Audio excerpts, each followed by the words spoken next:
Hello, dear friends, brothers, and sisters. Welcome back to my channel Advanced English 101.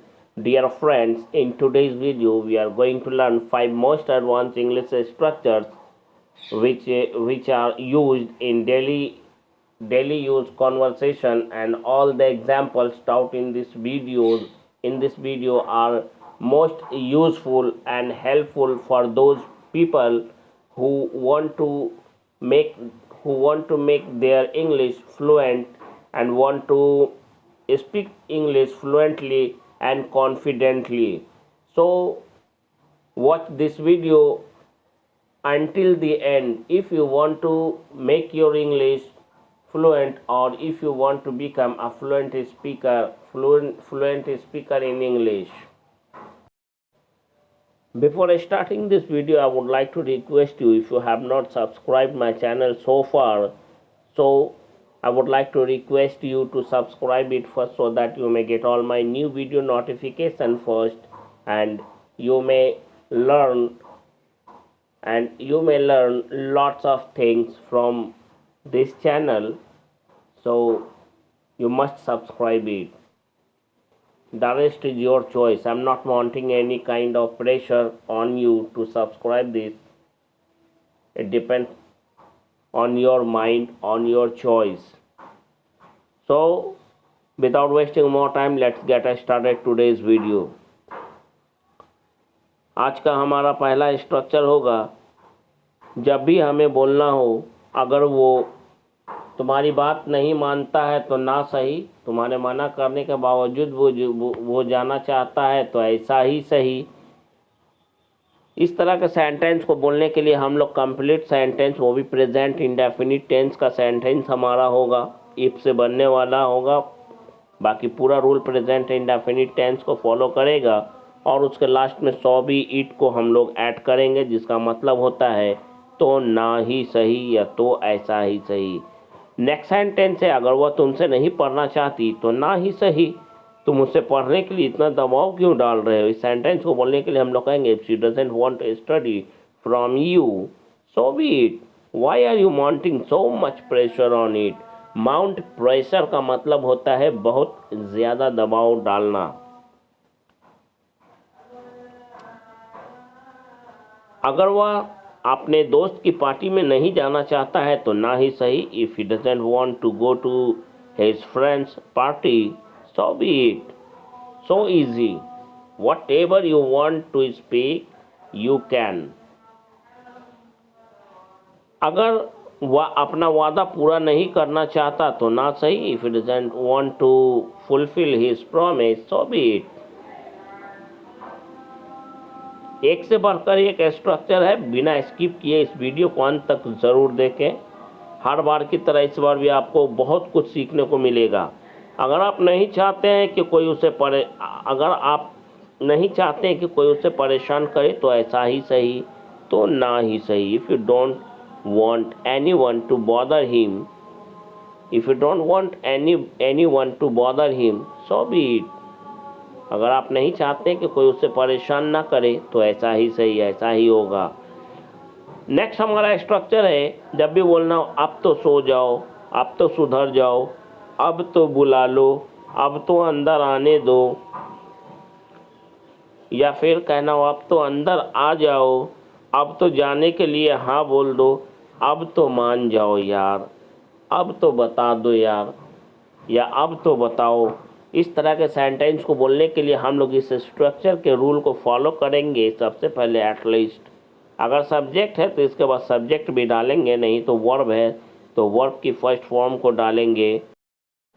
उसके बाद sentence के बचे कुछ भाग को अदर वर्ड में डालेंगे, उसके बाद नाउ का यूज़ करेंगे। अब तो सो जाओ, इस सेंटेंस को बोलने के लिए हम लोग कहेंगे at least sleep now.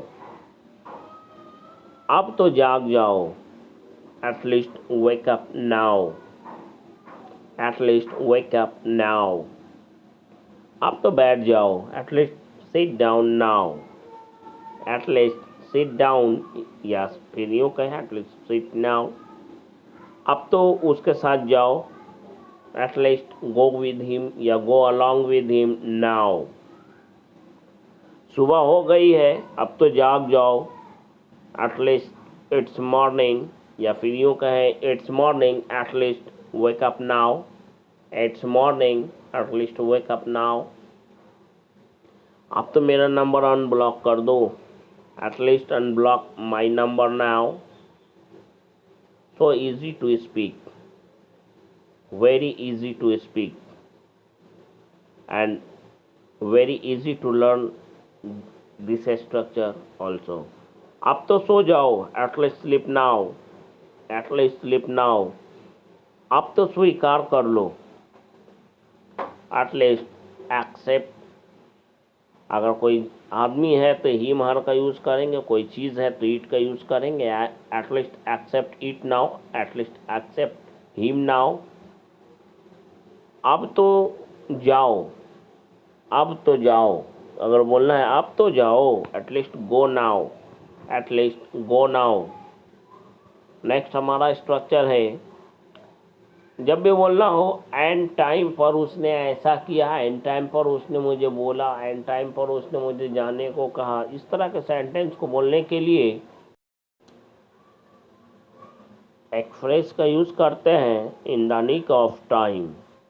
In the nick of time जिसका मतलब होता है बिल्कुल सही समय पर, एकदम एन मौका पर, जिसका ये अर्थ होता है in the nick of time, बिल्कुल सही समय पर, या फिर यूँ कहें एन मौका पर।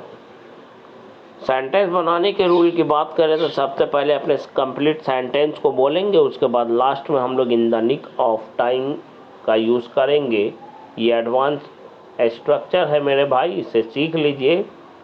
वह हमेशा एन टाइम पर कुछ बोलता है, वह कुछ बोलता है, ये हमारा सेंटेंस हो गया। ही ऑलवेज, वह हमेशा कुछ बोलता है। He always speaks something in the nick of time. उसने हमें ऐन मौके पर बताया, He told us in the nick of time. उसने ऐन मौके पर जाने को कहा, He asked to go in the nick of time. वह ऐन मौके पर पहुंच गया, He reached or arrived in the nick of time. वह ऐन मौके पर आ गया, He arrived in the nick of time. तुम ऐन मौके पर उसे तुमने ऐन मौके पर उसे धोखा दे दिया, You deceived him in the nick of time. एन मौके पर तुमने ऐसा क्यों किया, why did you do so in the nick of time. एन मौके पर मुझे उसके बारे में पता चला, I came to know about him in the nick of time. I came to know about him in the nick of time. एन मौके पर उसने तो हम सबका होश ही उड़ा दिया। फ्रिक आउट का मतलब होता है होश उड़ा देना। He freaked us out in the nick of time, या फिर यूँ बोले he freaked out to us in the nick of time। दोनों में से किसी एक तरह से हम लोग बोल सकते हैं।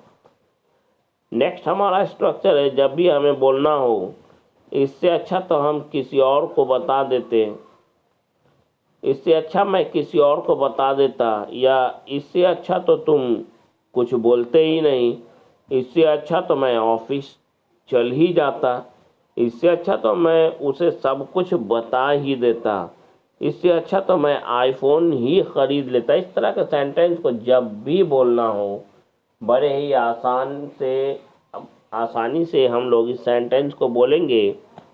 इसका सेंटेंस बोलने के लिए हम लोग सबसे पहले इसके स्ट्रक्चर को सीखेंगे। इसका स्ट्रक्चर है, सबसे पहले हम लोग कहेंगे I would be, it would be better, उसके बाद इफ़, उसके बाद सब्जेक्ट, उसके बाद वर्ब की सेकेंड फॉर्म, उसके बाद ऑब्जेक्ट। यानी कि मिला जुला कि ये स्ट्रक्चर बिल्कुल ही आसान है। सबसे पहले इट वुड बी, उसके बाद इफ़, उसके बाद पास्ट इंडेफिनिट टेंस को हम लोग फॉलो करेंगे। इट वुड बी बेटर, इससे अच्छा तो तुम हाँ ही बोल देते, it would be better if you said yes. It would be better if you said yes. इससे अच्छा तो मैं किसी और को बता देता. It would be better if I said to someone else. Someone else का मतलब होता है किसी और को. To someone else किसी और को. इससे अच्छा तो तुम कुछ बोलते ही नहीं. It would be better if you didn't tell anything to anyone. किसी को कुछ बोलते ही नहीं. इससे अच्छा तो तुम ऑफिस चल ही जाते. इससे अच्छा तो मैं ऑफिस चल ही जाता. It would be better if I went to office. It would be better if I went to office. इससे अच्छा मैं उसे सब कुछ बता ही देता. It would be better if I told him everything about everything. या told him everything. इससे अच्छा तो मैं आईफोन ये खरीद लेता. It would be better if I purchased an iPhone. इससे अच्छा तो मैं एक महंगी बाइक ही खरीद लेता. It would be better if I bought or if I purchased a bike.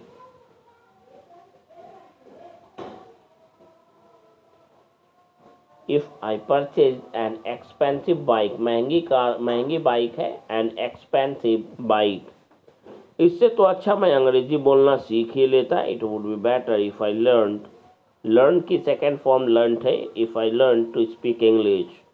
आपने इस आदमी को ज़रूर कहीं देखा होगा. ये आ गया एंटिसिपेशन की बात, अनुमान लगाने की बात. ध्यान से सुन लेंगे इसके बारे में. सेंटेंस को बाद में पढ़ेंगे. इसके बारे में जो बता रहा हूँ उसे सुनिए ध्यान से कि जब भी पास्ट की बात को एक अनुमान के तौर पर रखकर जब हम लोग बोलते हैं, अनुमान लगाते हुए बोलते हैं, इसके लिए हम लोग जैसे कि पहला सेंटेंस है, आपने इस आदमी को ज़रूर कहीं देखा होगा. इसमें श्योरिटी नहीं है बल्कि प्रोबेबिलिटी है, एक संभावना है.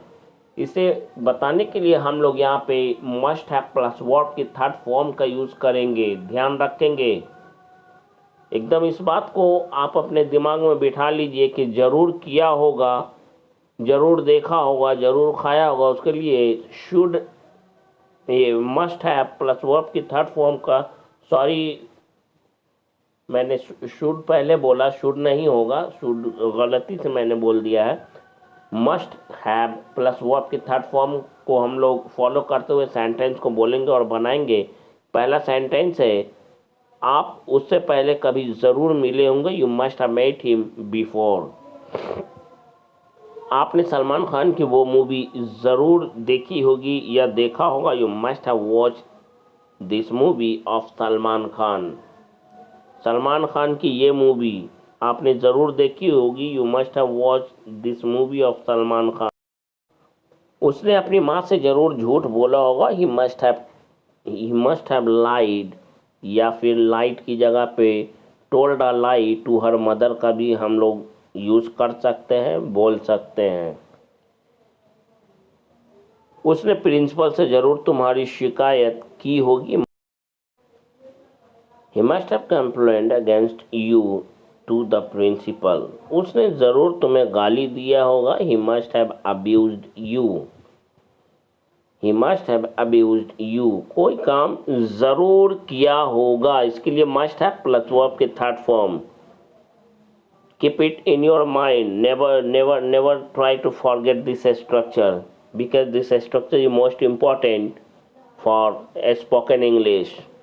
उसने प्रिंसिपल को ज़रूर तुम्हारी शिकायत, उसने प्रिंसिपल से ज़रूर तुम्हारी शिकायत की होगी. He must have complained against you to the principal.